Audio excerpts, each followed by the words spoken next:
Shalom, salam damai sejahtera untuk kita semua. Puji Tuhan kita bertemu kembali dalam pembahasan pelajaran sekolah Sabat.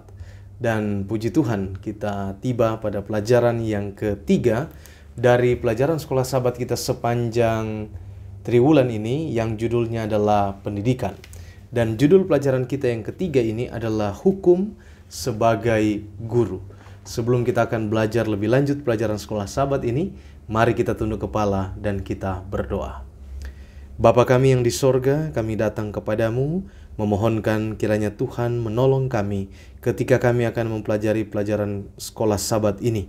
Biarlah Roh Kudus Tuhan bersama-sama dengan kami, agar pelajaran ini boleh kami mengerti dengan baik.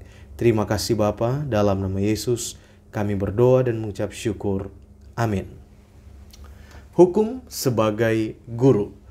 Untuk pelajaran pekan ini kita akan diminta untuk membaca beberapa ayat Alkitab yang menjadi dasar bagi pelajaran sekolah Sabat kita sepanjang pekan ini.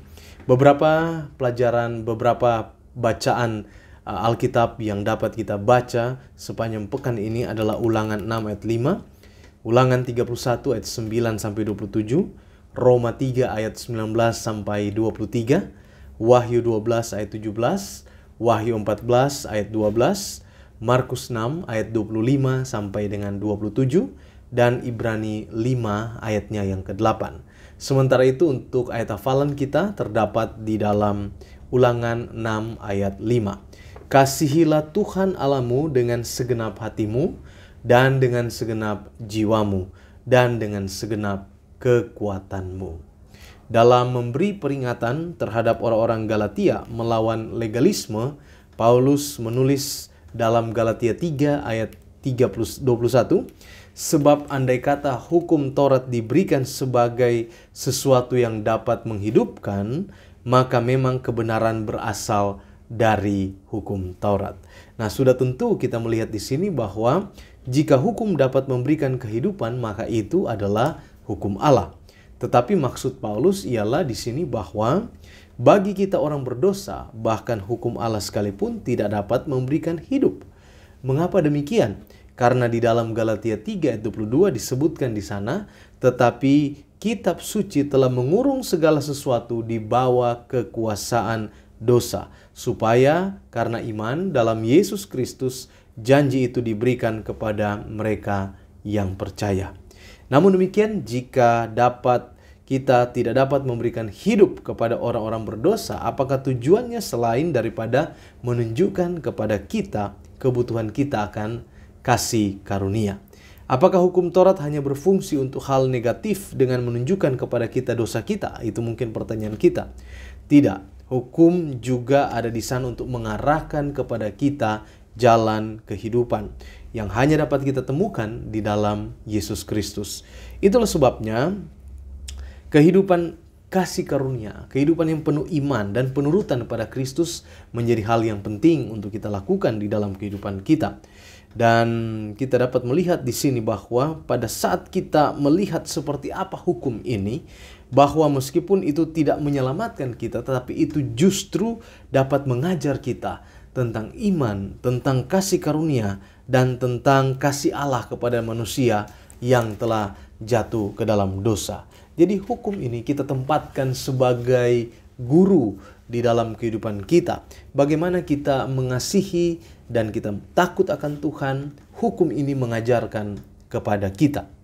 Buku Ulangan berisi nasihat Musa yang terakhir kepada Israel di hadapan sebuah generasi yang baru, yang nantinya pada akhirnya akan memasuki tanah perjanjian.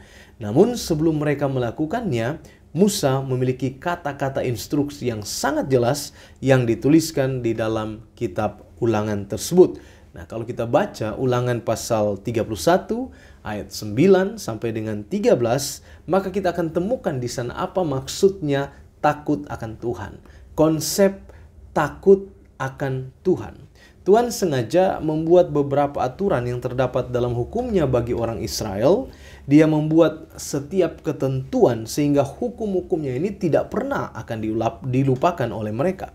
Dalam cara ini Allah menjadi seorang pendidik yang panjang sabar Dia mengajarkan dan mengulanginya dan mengirimkan pesan-pesannya lewat para hamba-hambanya, lewat para nabi, dan itu dia lakukan berulang-ulang. Tentunya bukankah begitu banyak tulisan di dalam perjanjian lama yang tidak lain Allah sedang berupaya untuk mengajarkan kepada umatnya bagaimana mengikuti jalan kehidupan yang benar. Ketika kita perhatikan kata-kata atau kalimat-kalimat di dalam kitab Ulangan pasalnya yang 31 ayat yang ke-13, di sana kita dapat melihat bahwa bagaimana Musa menekankan pentingnya generasi masa depan yang mempelajari hukum.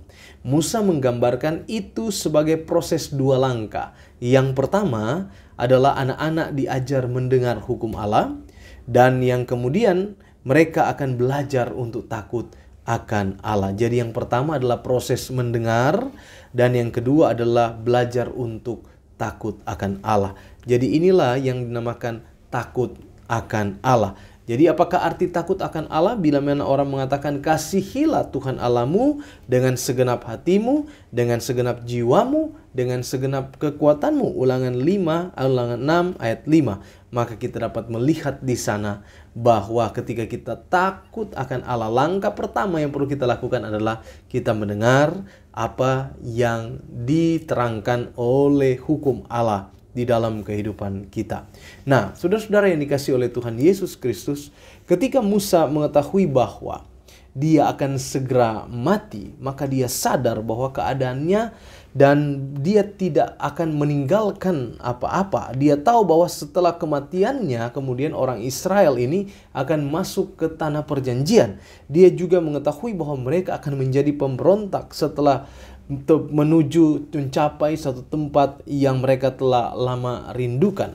Dan ini menjadi pergumulan dari Musa. Oleh karena itu di dalam Ulangan 31 ayat 14-27, nada suara Musa ketika menyampaikan itu dapat diterjemahkan bahwa dia di sini berfungsi sebagai seorang guru yang bersiap untuk seorang pengganti. Dia mengetahui bahwa para muridnya telah melakukan tingkah laku yang keliru di dalam ruangan kelasnya. Jadi dia kemudian memerintahkan orang-orang Lewi untuk mengangkat tabut perjanjian dan menempatkan kitab Taurat di sebelah tabut perjanjian itu agar boleh menjadi saksi. Jadi kitab Taurat itu menjadi satu saksi bagi bangsa Israel. Nah, ini yang menjadi penting juga bagi kita bahwa firman Allah harus ada bersama-sama dengan kita. Alkitab itu harus hadir di dalam kehidupan kita sehingga itu boleh menjadi satu penuntun saksi bagi kita. Dan di sini disebutkan juga bahwa di seluruh Alkitab ketika kita mendengar hal-hal yang lain mengenai mematuhi hukum, maka kita dapat melihat di sana bahwa Tuhan sendiri mengatakan kepada Yosua ketika dia memasuki tanah Kanaan. Dalam Yosua 1 ayat 7, hanya kuatkan dan teguhkanlah hatimu dengan sungguh-sungguh, bertindaklah dengan hati-hati sesuai dengan seluruh hukum yang telah diperintahkan kepadamu oleh hambaku Musa. Janganlah menyimpang ke kanan atau ke kiri, supaya engkau beruntung kemanapun engkau pergi. Ide tentang sukses merupakan hasil dari penurutan tampaknya berlawanan dengan cara sukses yang diukur oleh dunia kita pada hari ini. Banyak pada hari ini percaya bahwa tanda kesuksesan adalah inovasi, kreativitas, dan kemandirian. Jadi untuk sukses dalam satu industri tertentu sering membutuhkan bakat yang luar biasa dan berani untuk mengambil resiko. Namun demikian, di mata Tuhan, sukses menuntut keserangkaian sumber daya yang berbeda. Di dalam perjanjian lama, yaitu testament, perjanjian lama dan perjanjian baru, perjanjian atau covenant yang lama dan yang baru ini tidak menjadi masalah. Sebagai orang Kristen yang mempercayai Alkitab, kita disebut orang yang taat kepada hukum. Pelanggaran akan hukum kita kenal itu namanya adalah dosa yang dapat menuntun kita kepada rasa sakit, penderitaan, bahkan kepada kematian kekal. Nah, siapakah yang tidak belajar sendiri atau melihat dari akibat-akibat dosa ini sebagai hasil dari pelanggaran terhadap hukum Allah? Sama seperti orang Israel dahulu kala yang boleh makmur oleh penurutan terhadap hukum Allah, meskipun membutuhkan kasih karunia juga tentunya. Nah, hal ini tidak beda dengan kita juga pada hari ini. Oleh karena itu, sebagai bagian dari pendidikan Kristen, kita perlu untuk memelihara hukum Allah sebagai satu komponen utama dari apa yang dimaksudkan dengan hidup oleh iman dan percaya dalam kasih karunia. Jadi ada satu upaya keras dan perjuangan para pemelihara hukum yang nampaknya di sini harus kita lakukan. Ada banyak manfaat besar ketika kita mengikuti akan hukum Allah, sebagaimana yang dibuktikan oleh banyak orang yang telah diberkati oleh Tuhan. Yosua adalah seorang yang dengan teliti mengikuti semua petunjuk Tuhan, dan dia menuntun bangsa Israel dengan baik. Dalam banyak kesempatan juga dia telah mengatakan kepada bangsa Israel bahwa jika mereka mematuhi hukum, maka mereka akan makmur. Jadi apapun pendidikan kita harus menekankan pentingnya kepatuhan kepada hukum Allah supaya kita dapat memperoleh kesejahteraan dan kemakmuran di dalam Yesus tentunya. Dan Yesus ini adalah teladan kita semua, teladan saudara dan saya. Yesus Kristus, Anak Allah, menghidupkan satu kehidupan manusia dalam penurutan yang sangat sempurna kepada Bapa, dalam ketaatan yang sempurna terhadap hukum-hukum Allah. Itu sebabnya Yesus adalah teladan bagi saudara dan saya. Oleh karena itu, seperti yang dikatakan Allah kepada Musa untuk menuliskan hukumnya sehingga boleh menjadi kesaksian bagi bangsa Israel, Kristus adalah wujud yang hidup dari kesaksian itu sendiri. Jadi segala sesuatu kemudian difokuskan kepada Yesus Kristus. Apa yang disebut iman di dalam Kristus dengan pengakuan membebaskan manusia dari tanggung jawab penurutan bukanlah iman, melainkan keangkuhan belaka. Jadi apabila kita bilang kita ini beriman kepada Yesus Kristus, maka kita harus mengikuti teladannya, kita harus menurut hukum-hukumnya. Disebutkan di dalam Ellen White, di dalam buku seri Membina Keluarga oleh Ellen White, jilid 3, halaman 12, sama seperti hukum yang pertama, begitu pula yang kedua, kasihilah sesama manusia seperti dirimu sendiri, Matius 22 ayat 39. Hukum kasih menuntut pengabdian tubuh, pikiran, dan jiwa demi pelayanan terhadap Allah dan terhadap sesamanya. Dalam pelayanan ini, sambil menjadikan kita berkat bagi orang lain, mendatangkan berkat paling besar untuk diri kita sendiri. Ini yang perlu kita garis bawahi. Sifat tidak mementingkan diri mendasari semua perkembangan yang sejati. Melalui pelayanan yang tidak mementingkan diri, kita menerima pemeliharaan setiap kemampuan yang tertinggi. Semakin lama kita semakin penuh menjadi orang yang turut mengambil bagian dalam kodrat ilahi. Kita layak untuk sorga karena kita menerima sorga di dalam hati kita. Demikianlah pelajaran sekolah sahabat kita pada minggu ini yang kita sudah bahas, dan judul dari pembahasannya adalah hukum sebagai guru. Mari kita jadikan hukum sebagai guru di dalam kehidupan kita. Yang boleh di sana kita belajar tentang bagaimana penurutan, bagaimana mengikuti teladan Yesus, dan di sana ketika kita belajar menurut, kita dengar hukum ini, kita menurut, maka di sanalah akan ada kemakmuran dan hasil daripada penurutan kita kepada Tuhan. Demikian pelajaran sekolah sahabat kita. Sebelum kita akan berpisah, jangan lupa untuk subscribe channel ini apabila Anda belum subscribe. Dan tekan tombol like untuk video ini. Dan share ini juga untuk jadi berkat bagi banyak orang.